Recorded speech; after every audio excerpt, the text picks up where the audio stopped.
les podcasts de vos communes. Segré en Anjou bleu. Bienvenue sur Oxygène pour un nouveau rendez-vous des podcasts de nos communes et nous prenons la direction de Segré avec Bruno Chauvin. Bonjour Bruno. Bonjour Laurent. Bruno, maire délégué de la commune de Segré et nous parlons de travaux. Ça se termine notamment rue Pasteur à Segré.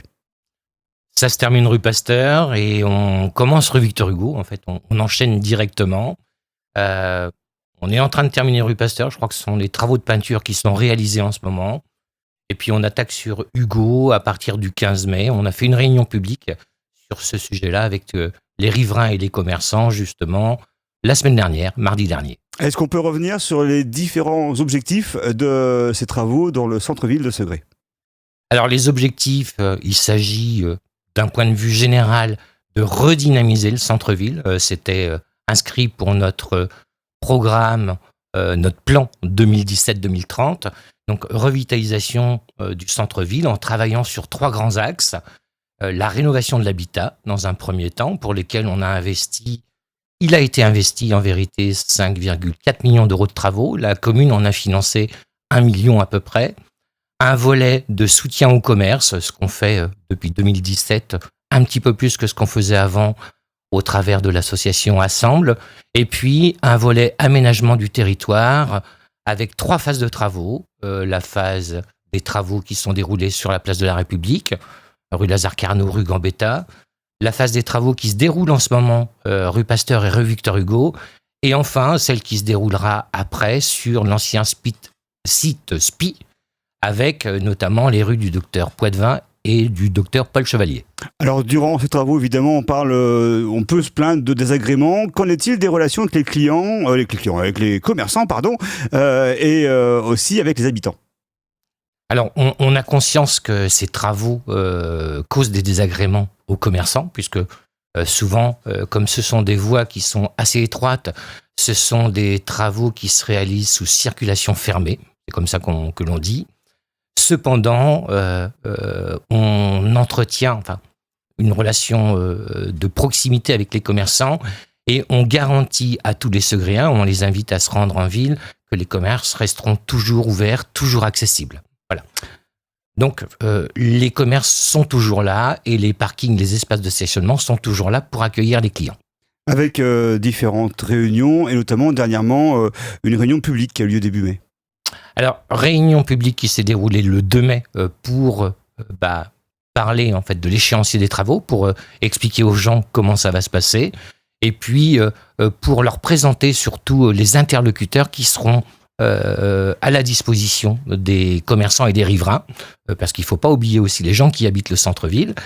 Et donc, les interlocuteurs, ce sont les gens qui sont sur les travaux avec une présence quotidienne sur le chantier, les élus qui sont là au moins une fois par semaine, et puis le comité de suivi du centre-ville, où là c'est un comité qui est constitué d'élus, de commerçants et de riverains, où une fois par mois on se réunit pour faire le point sur l'avancée des travaux, et puis éventuellement envisager des petites modifications.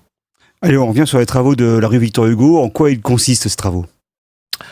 Alors, c'était une rue qui était un petit peu vieillissante, tout le monde le sait, puisque sa dernière réalisation, remise en état, c'était il y a à peu près une 40aine d'années. Donc, il se passe que tout ce qui était réseau fluide, l'adduction d'eau potable, réseau d'assainissement, tout ça, c'était un petit peu usé. Il nous fallait les changer. Et puis, sans doute aussi, redonner un petit coup de jeune à la rue. Donc, ce qui se passera, c'est que on conservera toujours à peu près le même stationnement, mais là, il ne sera plus que d'un seul côté. On va avoir des trottoirs dans la rue Victor Hugo, ce qui n'existait pas, avec un joli pavage dans la prolongation de ce qui se fait rue Gambetta et sur la place de la République. Et enfin, on va supprimer toutes ces espèces de plots métalliques qui causaient beaucoup de soucis aux automobilistes dans la rue Victor Hugo. Pour se garer, c'est ça. Absolument. Pour un créneau, c'était compliqué. Justement, on parle du parking. Est-ce qu'il y aura plus ou moins de places de parking après travaux ? Alors, ce qui concerne les places de stationnement, il faut considérer les places de stationnement sur la globalité du chantier, sur les 3 phases. Aujourd'hui, à la fin de ces 3 phases-là, nous aurons plus de places de parking que ce qu'il y avait précédemment. Dans le cas de la rue Victor Hugo, on va en supprimer 3 de manière à permettre un petit changement de circulation pour permettre aux gens, quand ils seront place de la mairie, de pouvoir accéder dans les Hauts-Saint-Jean en passant par la rue Émile Zola, ce qu'on appelle la rue de la Tour, pour ne pas faire le grand tour et puis quelquefois risquer de se retrouver à certains horaires de la journée bloqués par le petit bouchon de Segré, le petit bouchon de 17h. Donc ça va. Donc tout va bien. Durant les travaux, évidemment, les commerces seront accessibles ? Alors les commerces restent accessibles, hein, comme je l'ai dit tout à l'heure, pendant tous les travaux. Les parkings seront mieux matérialisés encore pour permettre aux clients d'accéder à tous ces commerces-là. Et les gens qui auront des besoins particuliers, on parle de l'accessibilité pour les commerces, mais quelquefois, il y a des habitants, des riverains qui peuvent avoir des travaux, organiser des déménagements. Et bien entendu, pour eux également, la rue elle sera accessible, y compris pour les engins dont ils ont besoin pour réaliser leurs travaux. Alors, durant la première tranche, rue Pasteur notamment, il y avait un comité de suivi. Est-ce que ce comité est renouvelé pour cette deuxième tranche ? Alors, comité de suivi renouvelé, avec sans doute des personnes différentes qui vont le constituer. Aujourd'hui, c'est un comité de suivi qui est composé d'environ 9 personnes. Maintenant, il reste ouvert. S'il y a des gens qui veulent s'inscrire, eh bien, ils peuvent contacter la municipalité pour aller au comité de suivi. Alors, comment ça se passe ensuite, si on veut le contacter, ce comité ? Alors, comment ça se passe ? Eh bien, on se réunit à peu près au rythme d'1 fois par mois, en général le mercredi à 19h15. 19h15 parce que ça correspond à la fermeture des commerces. Et le mercredi, c'est parce qu'aujourd'hui, on a nos réunions de chantier chaque mercredi matin pour suivre les travaux. Et du coup, ça nous permet d'apporter des informations toutes fraîches aux représentants du comité de suivi.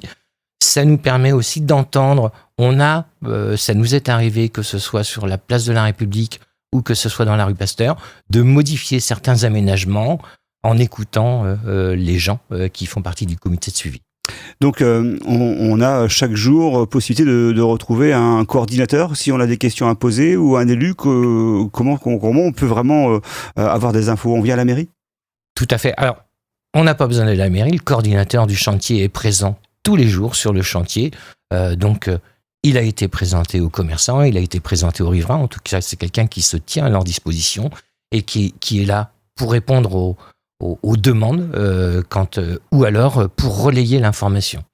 En ce qui concerne les élus, ils sont présents à minima, je dis bien à minima parce que c'est Joseph Gallon qui suit les travaux, il y est quasiment tous les jours, mais 1 fois par semaine, le mercredi matin, il est présent et il se rend toujours disponible. Et puis sinon, notre comité de suivi qui se réunit 1 fois par mois, on est extrêmement sensible à tout ce qui concerne la concertation et la communication. Et du coup, on met les moyens en œuvre pour que ça se passe dans les meilleures conditions. On va conclure, mais juste avant, est-ce que vous avez déjà quelques retours sur cette première tranche ? Quels sont les retours des habitants de Segré ? Alors, en ce qui concerne la toute première phase, sur place de la République, rue Gambetta, rue Lazare-Carnot, il n'y a qu'à voir, en fait, quand il fait un petit peu beau, comment les terrasses, en fait, sont utilisées pour se rendre compte que je pense que ça a apporté beaucoup au commerce. Idem pour le marché qui se déroule le samedi matin. En fait, on se rend compte qu'avec cette place, eh bien, il attire de plus en plus de commerçants non sédentaires, mais également de clients. Et on a pu constater, parce que les enrobés sont terminés de la semaine dernière, que en ce qui concerne la rue Pasteur, eh bien, on voit que ça redonne un petit coup de jeune à la rue. On espère que ça fera venir de nouveaux commerçants. Et aujourd'hui, les retours qu'on a sont plutôt des retours positifs de la part de la population, des riverains et des commerçants de ces rues. Combien de mois encore avant la fin de ces travaux ? Pour la rue Victor Hugo et pour le Mail des Platanes, puisque j'ai oublié de le dire, mais le Mail des Platanes sera concerné, on considère que les travaux seront terminés à l'aube de mai 2024, une petite année. Bon, on aura le temps de se revoir pour faire un nouveau point. Tout à fait. Merci beaucoup Bruno Chauvin. C'était Bruno Chauvin, donc maire délégué de Segré dans les podcasts de nos communes. À très bientôt pour de nouveaux rendez-vous. Les podcasts de vos communes. Segré en Anjou bleu.